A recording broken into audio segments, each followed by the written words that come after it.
Things just got a lot more interesting for the Vancouver Canucks as Patrik Allvin continues searching for top six help. Two key players in the Eastern Conference have became available, and this is the perfect fit for the Canucks as they search for their second line center. We're going to break down all these reports, including these two key players that would fit perfectly within the Canucks lineup, and so much more in this episode. You're not going to want to miss it. So let's just hop straight into where we do know Patrik Allvin and Jim Rutherford have been desperately, is a better way to put it, looking for a second line center to play behind Elias Pettersson. Now we've seen reports coming around of Marco Rossi, Mason McTavish, but there's two names popping up from the Boston Bruins as they've been engaging in trade talks, and these players would fit perfectly within this lineup. Now, there's one guy that I think fits a little better than the other, but let's hop straight into Casey Mittelstadt. Casey Mittelstadt, and this is a report from RG, James Murphy, who is a reporter for the Boston Bruins. This will be all linked down below, but he goes in to say, I don't know how many rumors he's been in, but I'm hearing Casey Mittelstadt could be on the move again since before the Bruins even ended. There was a common feeling that he wasn't their main target when they traded for him, which was in the Charlie Coyle trade to the Colorado Avalanche. Zellers and the second round draft pick were. Now, Casey Mittelstadt is a very interesting one. Still relatively young at 26 years old, a center, 6 foot, almost 200 pounds, that still has 2 years left on his deal. Going into next season would be year 2 of 3, making $5.75 million. Now, Casey Mittelstadt is very interesting. A player that has not lived up to his draft position, drafted 8th overall by the Buffalo Sabres, who haven't done the best drafting, though they got Dahlin and a very good few players as well. But Mittelstadt was a part of the trade that got Bowen Byram, and then he was shipped to Boston. Now, the big thing with Casey Mittelstadt, a center that had a bit of a rough start to his season with the Boston Bruins after being traded there for Charlie Coyle. And listen, we love that the Bruins suck at the current moment, but there is a lot of potential with Casey Mittelstadt, who has had some very good seasons. Now looking at Mittelstadt, not the best goal scorer, 15 goals being his career high, but very good at playmaking. 44 assists and 15 goals for 59 points, setting a career high back in 22-23 with the Buffalo Sabres. He has yet to live up to that potential, but with him on this team, the Canucks would not only get younger, get a reliable center, but someone that can grow with this core of very young players and some veterans going forward. Now, the big thing with Mittelstadt, not the best on the draw, setting his career high in faceoffs with the Bruins, winning 98, losing 91, and having a 51.9, basically 52%.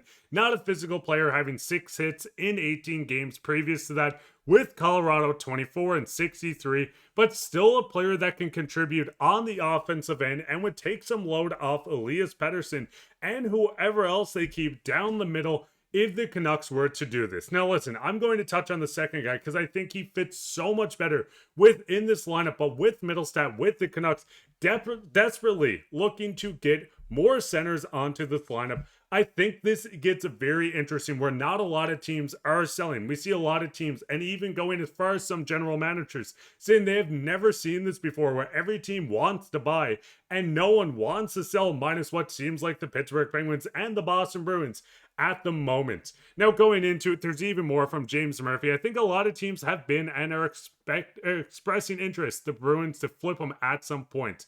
But where is value at right now is that's the case. Now, the big thing is Casey Mittelstadt not having a great, we can go back to look at the numbers with the Boston Bruins falling down within the lineup and not being the centerpiece the Bruins wanted coming back in the Coyle trade. But right now, if Casey Mittelstadt's value is at an all-time low, that does get very interesting in the sense that Patrik Allvin and company can go out to get him a lot cheaper than expected. Now, the $5.7 million fitting into this cap space as soon as I can find it would be kind of tough to do. We know with the Vancouver Canucks right now having $3.2 million in cap space after moving on from Dakota Joshua, this would not fit the entirety of Mittelstadt's cap hit. So it does get interesting when looking at the lineup on who would you move and is it worth moving someone to bring in this piece? Because I mean, looking throughout the lineup right now, Filip Hronek, who has some injury concerns, was very productive with the Rangers and with the Canucks when healthy. Teddy Blueger, a great bottom 6 player for the Vancouver Canucks, Atu Ratu, who's poised to have a breakout, and Elias Pettersson that needs to bounce back. looking down the center position, looking at the wings on this team, it gets interesting on who the Canucks would call the Bruins and put in as a sweetener or the main piece going back. I mean, an obvious one would be Atiratu. I'd hate to move him, a very young, very good faceoff taker in the AHL and NHL during his spurts with the team. And I think it comes down to either moving on from Filip Hronek or Teddy Blueger if the Canucks want to bolster down the middle. Now, I mean, looking at Hronek, there is a chance that he puts up better numbers than Casey Mittelstadt if staying healthy. You already have him. You don't need to give up assets. So it does get very interesting in that case. Going to Teddy Blueger, you clear up just enough room if you're making some moves to bring in Casey Mittelstadt, but you want to move out, say, a guy like Teddy Blueger, a draft pick, maybe a prospect to bring in someone to replace a bottom six forward, because things get very interesting on that front as well. Now go straight into the second player, which I think fits this team so much better, and that is Pavel Zacha. Now you can see the Bruins trade rumors continue to surround the Bruins, with Korpisalo and Zacha's name constantly coming up. Now the Canucks don't need a goaltender, locked up Kevin Lankin, extended Thatcher Demko, so getting a goaltender doesn't make sense. But if Zacha's name is also floating around, it seems like the only team looking to sell centers, going back to the Pittsburgh Penguins, only looking to move Rust and someone else like Raquel. This makes sense for the Canucks to call the Bruins, the team that we know we don't want to talk about too much, who do have some former Canucks on the roster in Lindholm and Zadorov. I like the sense of going out to bring in a guy like Pavel Zacha. Now with Zacha, 47 points, again, a down year for the Boston Bruins. 63 hits, but very good at taking draws. 53.2%, taking almost or over 700, almost 800 faceoffs last season.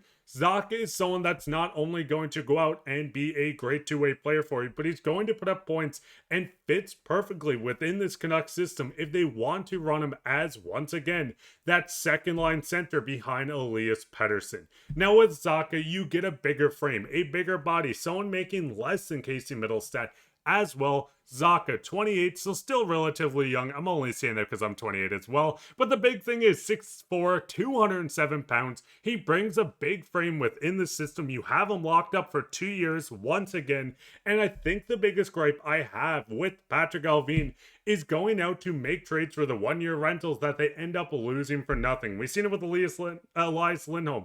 We've seen it go in with Zadorov, who both went to the Boston Bruins.